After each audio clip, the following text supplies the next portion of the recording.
Well, right now, the United States is by far the world's top funder of the World Health Organization. We give the organization about $58 million every year. That's double what any other country donates for some reason.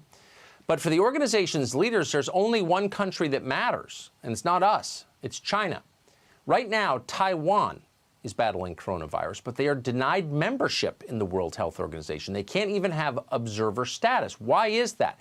People are dying, but the World Health Organization refuses to protect them.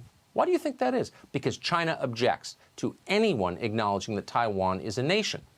From the beginning, World Health Organization officials have praised China's response to coronavirus. They've repeated the country's lies as fact to the rest of the world. Initially, China claimed that the coronavirus could not be transmitted from person to person, even though doctors in Wuhan knew otherwise, and it was obviously untrue. The World Health Organization, though, told that lie to the world, and that hindered global preparation to contain the virus. They made it worse, not better. And then the World Health Organization praised China for its transparency, a cruel joke. As those lies have been exposed, the World Health Organization's subservience to their masters in Beijing has only become more obvious, more naked. On Saturday, a Hong Kong television station aired an interview with the World Health Organization assistant director called Bruce Aylward. He's a Canadian. We want to show you this whole thing. We hope you'll watch carefully because it tells you everything about where this world is going and why you should be really nervous about the government of China. Watch this. Would the WHO consider Taiwan's membership?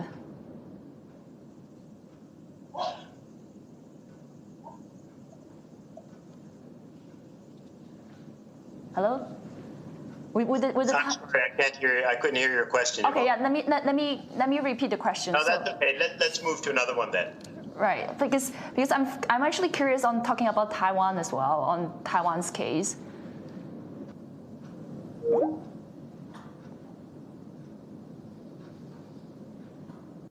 We decided to give Dr. Aylward another call to follow up. And I just want to see if you can comment a bit on how Taiwan has done so far in terms of containing the virus.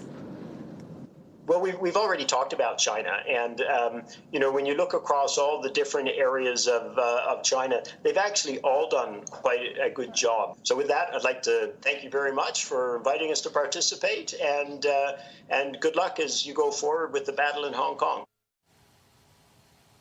In the middle of a global pandemic, they're refusing to help a country because China told them not to. And then the World Health Organization, which represents all of us, which we pay for more than any other country, is boldly, without shame, repeating Chinese government propaganda. The man you just saw, Bruce Aylward, by the way, wasn't just caught in a bad moment over Skype. Here's another clip of him sucking up to the government of China.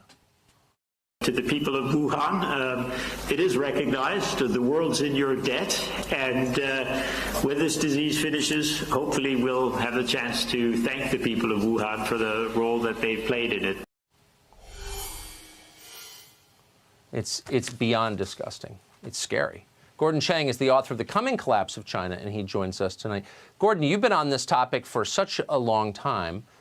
Does it surprise you that the World Health Organization, which normal people, me, look at and think, you know, they're keeping the world safe from pandemics, that they're actually acting as a spokesman for the government of China? Does that surprise you? Well, this has been going on for some time, Tucker, and there have been a number of other things that we've got to be concerned about. So it's not just Bruce Aylward, who, by the way, said that he had absolutely no reason to question China's numbers.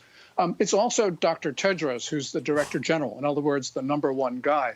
In late January, Tedros gave an interview to China's state media saying that Beijing's response was admirable, should be emulated by the rest of the world. And then he said it all showed the superiority of China's socialist system. Well, China has a totalitarian system, and really what he was doing was attacking democracy on behalf of Beijing. So this is really despicable across the board. I mean, this really matters. This isn't like NBA players kowtowing to the Chinese government. We're in the middle of a pandemic. This is the World Health Organization. Why is nobody... Where is Bill Gates, who's the single largest individual funder? Why isn't he saying anything? Why isn't Google saying anything? Why aren't our leaders saying anything about this?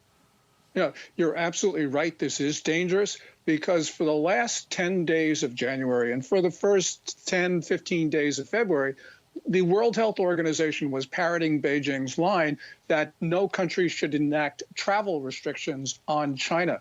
And that's because there were no travel restrictions, or very few of them, the United States being an exception. What happened was this virus spread even farther around China's borders. So what the WHO has done was it actually helped spread the coronavirus around the world, and it did it on behalf of Beijing. It's just beyond belief. It's hard to believe those words are true, but they are true. Gordon Chang, thank you for that. Thank you, Tucker.